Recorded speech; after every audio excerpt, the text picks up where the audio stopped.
Mayor Alice Go or ano yung Chinese name niya, Guo Haping kung hindi ako nagkakamali.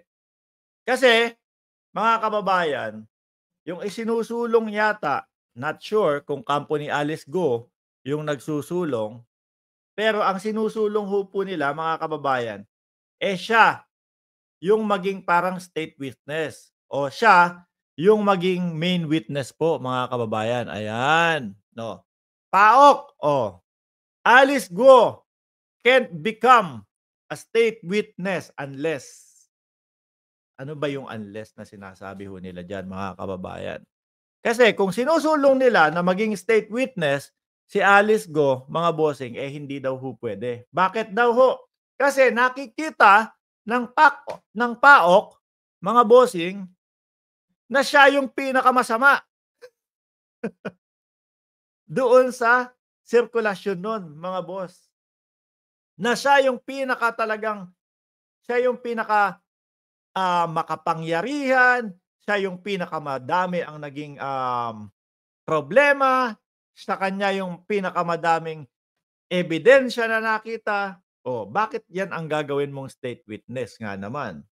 Tama naman po ang PAOK do'n.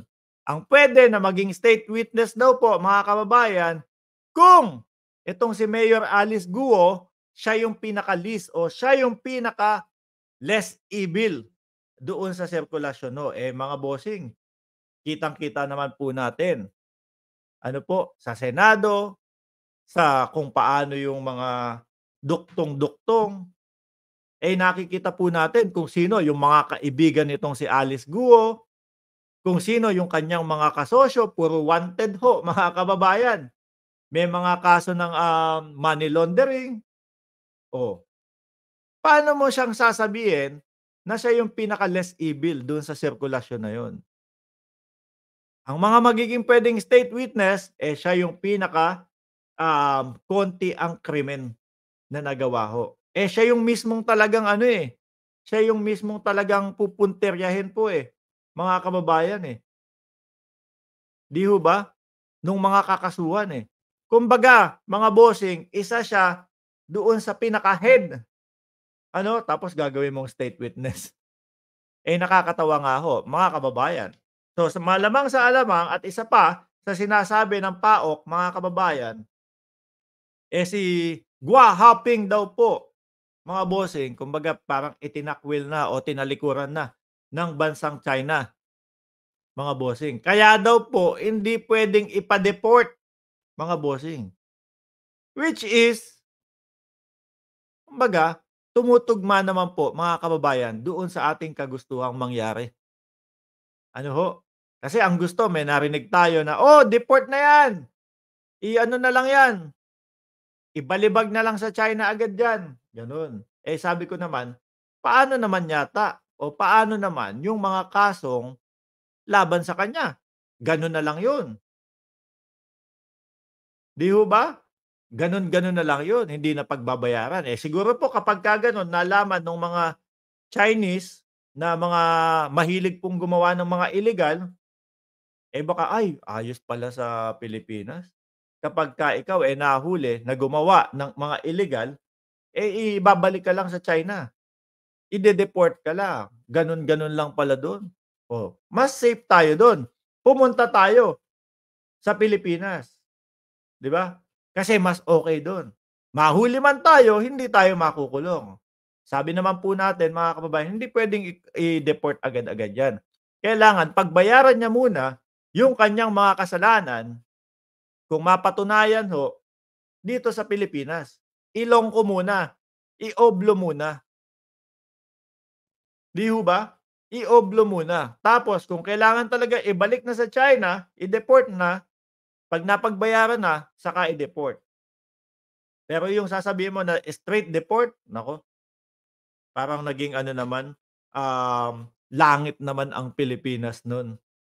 Ano, pero nga, dahil sabi, dahil ho daw, tinalikuran na ni Alice Guo, mga kababayan, yung kanyang pasaporte sa China, hindi na nila kine-claim na ito ay isang Chinese po, mga kababayan. So, rekta, oblo 'to.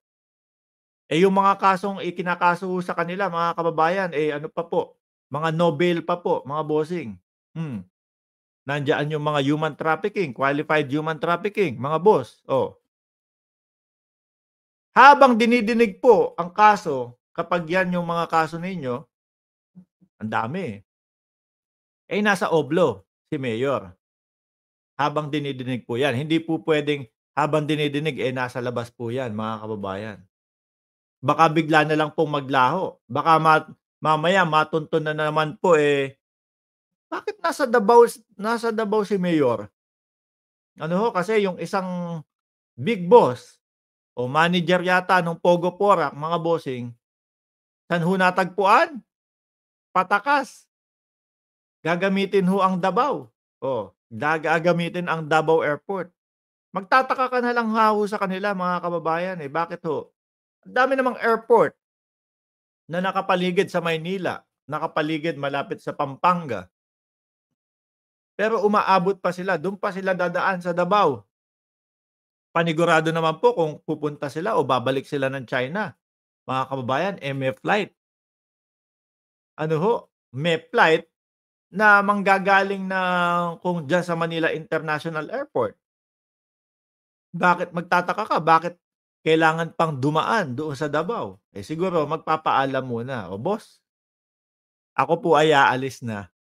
Ako po ay lilipad na at baka ako'y masakote pa dito sa Pilipinas." Sabi ni lumaki sa farm, bagay talaga sa'yo 'tong ano, topic na ito, Magshi-shift, ng negosyo niyang si Gua Haping 'pag nasa Oblo na, 'di na Pogo. Ano na, ano, pero ang ganda ni Mayora pagpasok sa loob ano, 'pag eto ho, na-oblo, mga kababayan, naku po, may mga yugmot pa naman dun sa loob, magugustuhan malamang pihado si Mayora dun. Sabi ni Julita Maranan, "Bakit ikaw nagpanalo kay BBM, Sir Vic, ano meron?" Gusto niyo na bang pumunta diyan, sa topic na 'yan? Sige umpisahan na ho natin mga kababayan. Kasi ho yung libro mga bossing, ano po yung title? The Kingmaker. Ano po, kung iaanalisa po natin mga kababayan, tagahubog ng hari, kung tatagalugin nating maigi mga bossing. Kumbaga dito pa lang, front page pa lang ng libro ni Vic Rodriguez, parang gusto ng sabihin na ako ang humubog diyan, sa pangulo ngayon. Tapos eto na ako ngayon, ebak-ebak na ako, tae-tae na ako ngayon, hindi na ako kilala ngayon. At yung kinapapalooban po nung libro